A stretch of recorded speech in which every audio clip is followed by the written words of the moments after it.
Good afternoon, everyone, and thanks for joining us.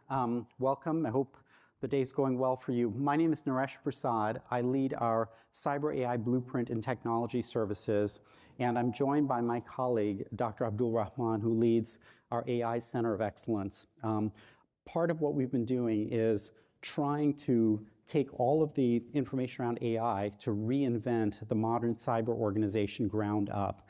And we're going to talk a little bit about how we do that and the use case and bring some of those use cases to life.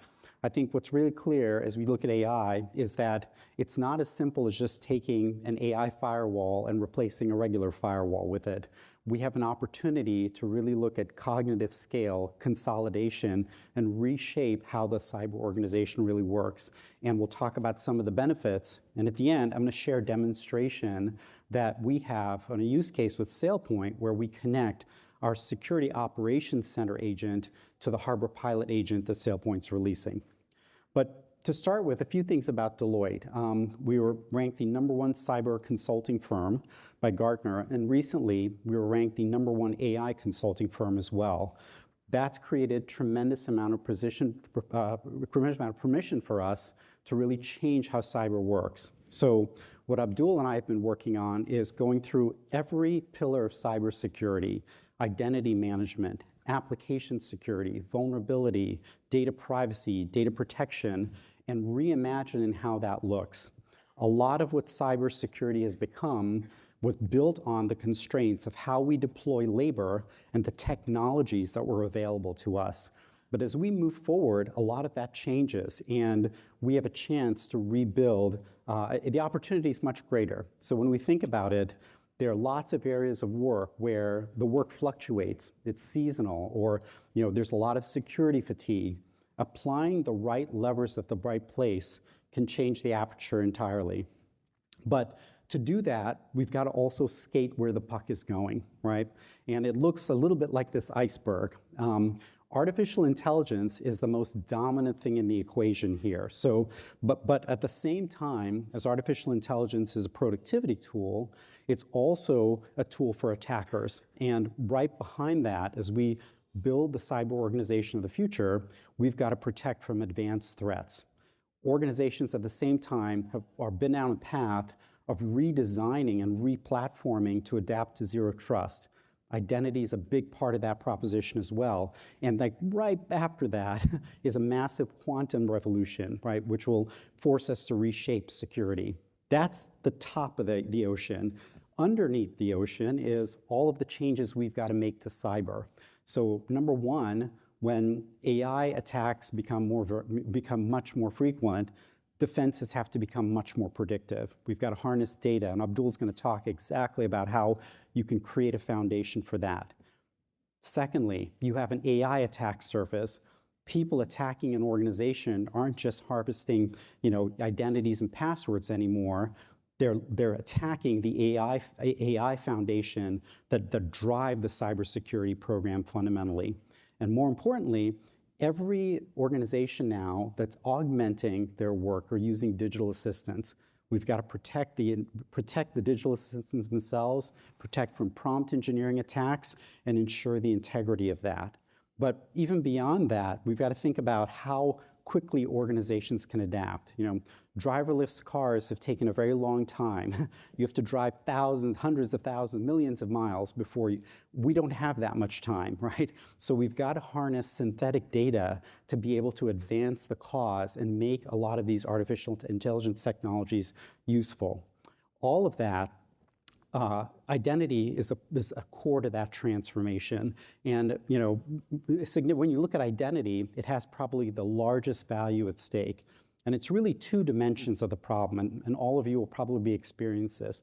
#1, it's about AI for identity, which is how do you take AI and plug it into the identity organization, right? I'm going to drill in on that a little bit more. Imagine you have access certification. AI can now completeness and accuracy check, generate the controls documentation, the controls and audit functions, take all of the control narratives and help you rationalize the audit artifacts coming out of that. Behavior analysis. At the same time, it's identity for AI, which is how do we take identity and protect all of the AI that we're bringing into the organizations? How do we ensure that when someone uses a digital assistant, they're the right person and the right data is returned to them? Very critical. How do you secure the life cycle of an agent from onboarding to termination, handle entitlements and revocable consent? And organizations with about 5,000 employees could have 50,000 agents working on behalf of those 5,000 employees. We've been hard at work handling this problem, but as we looked at it, there was a bigger opportunity here. This is sort of an abbreviated map of what your broader cyber organization looks like. And so when you look at most organizations, they have multiple of these pillars. They have some AppSec, security operations, identity and access management. For the most part, these organizations were built in silos. And largely that were limitations of how we deployed the people, the right skills and talent, and the technology market segments evolved around these. But those limitations go away in AI because we have the opportunity to re-examine it. The impact of this is high latency, higher costs, fragmented information, and the processes are disconnected. We've taken all of this and looked at it with the lens of cognitive synergy and cognitive consolidation, right? And those are lingo terms that I made up because there are no words to describe my feelings, so I make them up. So basically, when we look at it, cognitive synergy, we can actually take two different pieces. So for example, if we took the Harbor Pilot agent connected to the security operations agent and they collaborated, well, they could do work without humans, right? There's synergy in building those two things together. But let's look at compliance, for example. We don't need 5 agents that understand the control narratives. We need 1 agent. I call it the 2 brains are better than 1, or the 1 brain is better than 2. So that's just my lingo. But what this map shows is, what we've done is re-envisioned the entire organization, simplified it, and the boxes in blue are the areas where we can get greater than 50% uplift in AI inclusion, which drives workload and drives better output. But at the same time, the map below that helps us understand how we take these use cases and integrate them back into the commercial off-the-shelf solutions to create greater value. And I'm going to show you exactly what that looks like in a little bit. So all of this now lets us reimagine and restring how identity works. So use cases like being able to identify the blast radius of a threat, being able to handle data privacy impact assessments. All of these things now can be driven by identity as we reshape the organization. I'm going to show you an example of how we pull all of this together next. So one of the things we've done, because security operations centers today are under a tremendous amount of fatigue, right? Thousands of tickets every day and incidents. Analysts can spend 21 plus minutes on average on a ticket. And you can imagine this is sort of the first line of defense when it comes to a breach. Abdul has great data on how long attackers can hang out on your network.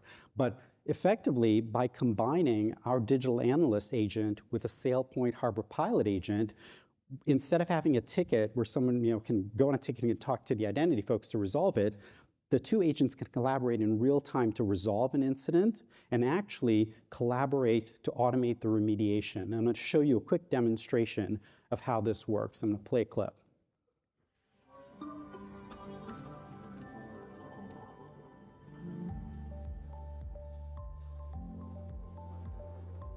Security Operations Centers, or SOCs, are on the front lines of cybersecurity, yet they're often overwhelmed by alerts, each demanding manual identification, analysis, and response.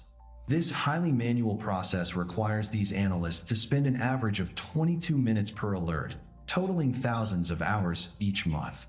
With a limited number of SOC analysts and outdated process, it's not a matter of if a threat will be missed, but when. Also, the overwhelming volume of alerts makes timely resolution nearly impossible. That's why we developed Deloitte Digital Analyst. Digital Analyst reviews related historical tickets and contextual information.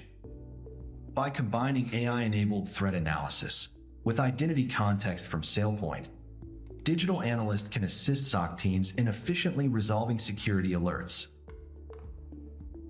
When combined with SailPoint Harbor Pilot Agentic AI, Deloitte digital analysts can harness identity data to help improve the analysis and triage of security incidents faster, and the agents collaborate to take action when necessary. This can help reduce time to detection, incident backlogs, and analyst fatigue. Let's take a quick look at how digital analyst works in practice. Here we have a list of alerts. By clicking on any alert, we can view its details. If the analyst needs deeper insight, they simply press the Analyze button. Now imagine an incident activity that includes richer information from SailPoint, incorporating account data associated with the incident mapped to the attack framework. The information could help you enhance your security incident response and trigger remediation activity to neutralize the threat, improving overall security posture management. That's Deloitte Digital Analyst and SailPoint Harbor Pilot in action, bringing identity and security operations together to improve operation and cost efficiency, reduce risk exposure, and provide differentiated insights to automate heavy lifting, so SOC teams can focus on critical security incidents. Digital Analyst serves as a full-time digital assistant to SOC teams, helping them improve response quality for faster and better outcomes.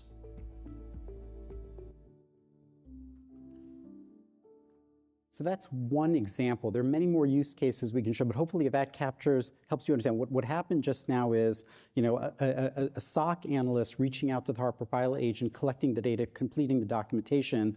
That would have sat on a ticketing queue, and when you're trying to stop a breach, latency is absolutely critical. That's one example. Now, in order to harness all of that, you have to take advantage of data, and Abdul's going to talk a little bit about how you do that. Good afternoon. I'm really excited to be here.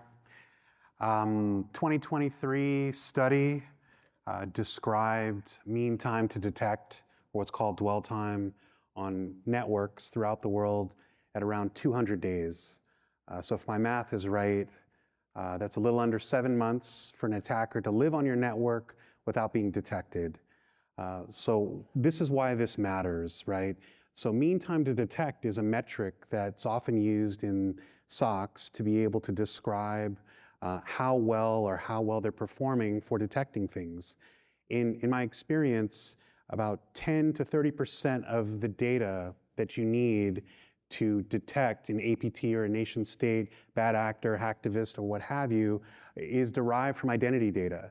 So it's important to understand that some of these challenges that you see on this slide are really pervasive today in the present time. And even though we've cut down those numbers by 10, 20% from 2024 to 2025, we still have some of these challenges here today. Several of these I'll talk about specifically, and I'd love to talk more with others after, just about how you're resolving these. But today, there's just not enough people to address many of the alerts that show up. In addition, we don't know how to prioritize well. We don't know the difference between a high or a medium, and then what that may lead to in terms of discovering something that's either a rabbit hole or actually something that's lurking on our network that we could not know. In addition, things like delayed response times. These are all things that we live with. These are, like, I feel like I'm talking in sort of like maybe a therapy group, right? We're all struggling with like the same things. And so what we've done is take AI and automate where critically necessary by ingesting data, building pipelines, and figuring out where can we get optimizations to help these processes. And I think from an identity standpoint, I could spend like hours talking about AI, but I just want to kind of leave everyone with a couple key themes as we go forward. This slide is packed with information, so I'll try to hit the salient points. The green boxes below are representative of what we'll call an AI machine learning or data pipeline. On the far left box, we start with raw data. And this is raw data that you have from your SIM or from your sensors or from appliances. Whenever you take that raw data and you process it with your domain expertise, the fact that you understand identity, the fact that you understand how to build capabilities around this, you're transitioning from raw data into what's called a feature. And a feature is just essentially a domain-specific formula for how you take the raw data and mix it up. It's kind of like you have Excel, right? You create a formula, you take some raw data, you blend it in a certain way. This is a good example of a cybersecurity capability called lateral movement, which within the MITRE ATT&CK framework is more toward the right side, right before adversaries kind of exfiltrate data. They want to move laterally in your network. You do need authentication logs to make this a very potent model. So over the past several years, we've built several models to include lateral movement, and want to talk a little bit more about this. This talk I gave in excruciating detail at NVIDIA GTC in March. So if you just type in lateral movement, NVIDIA GTC March, you'll see the hour-long presentation on it. Essentially, we take these domain features, we aggregate the transformation of these, blend them in a very specific way.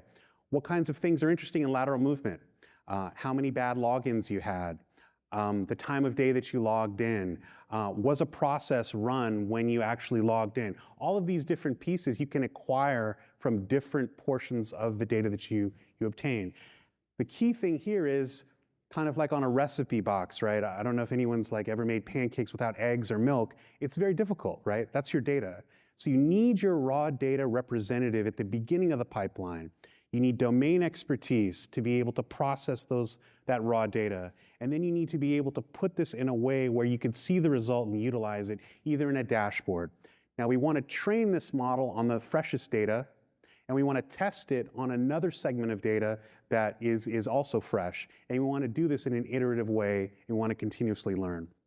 So part of this is, if you had someone that's like your child, for example, and they graduated from 3rd grade, and they just stayed in 3rd grade, right? And then the next year, they just stayed in 3rd grade. They would never learn. They would never get better. This is akin to taking a model and not retraining it on new data, not exposing it and testing it on new data. And there's some nuances there. But the key thing, the 3 key takeaways here is, you must have your raw data. You must have the expertise to be able to process that data into features. And then you must be able to have robust testing and training to be able to make this model continuously learn. So hopefully, this is sort of like my quick Spark notes or Cliff notes on AI. We could spend hours talking about it, and if you want to see a sleeper of a presentation, it's the NVIDIA talk earlier in the year. So on the back of the box, right, as we're making the pancakes, how do we do it? We take data, as I talked about. There could be some sources that are here. They could be different elements, different sensors, SIM data, et cetera. You can enrich this data with CVE data, CVE data, NVD data, or threat research data, or your own threat research teams. You could take that data with that audit and logging data, and then you can utilize acceleration. So we engaged with NVIDIA to utilize 3 main components of their architecture. Morpheus is an AI model acceleration capability. NIM takes AI models and converts them into secure microservices. And NEMO is their sort of full spectrum generative AI capability. And why is this important? It's important because audit and log may be very well structured, kind of like Excel. You know what the column names are. But threat intelligence data is text, right? It's an analyst typing in, hey, I saw this port and protocol show this following behavior, or you basically subscribe to some threat intelligence, and you want to blend these two together, right? You want to tie these two together in a meaningful way.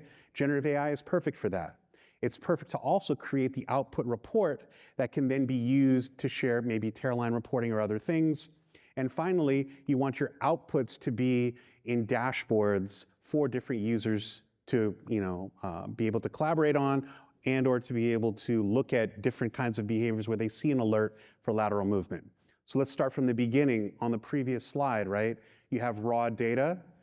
We have our domain expertise that can shape this data into features. We can enrich this data, and down here on the bottom left with CVE data. We can accelerate these components. Why is acceleration important? Acceleration is important because most of the time AI takes maybe 5-10 minutes to run. But what if your AI could produce a result at the same speed as a rules-based detection?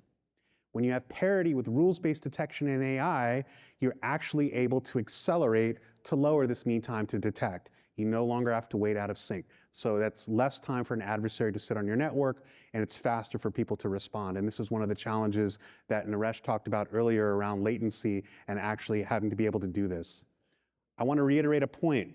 10 to 30% of the data that you need comes from identity sources. To build an effective lateral movement model, you need authentication logs. That is an area of expertise that everybody in this room is familiar with. So I want you to know that this is close to home, right? You're just not building something that's, too far out there. So I wanted to provide about a minute-long video describing this and how it works, and then I'll pass it back to Naresh. Hit it one more time. You gotta hit it, yep.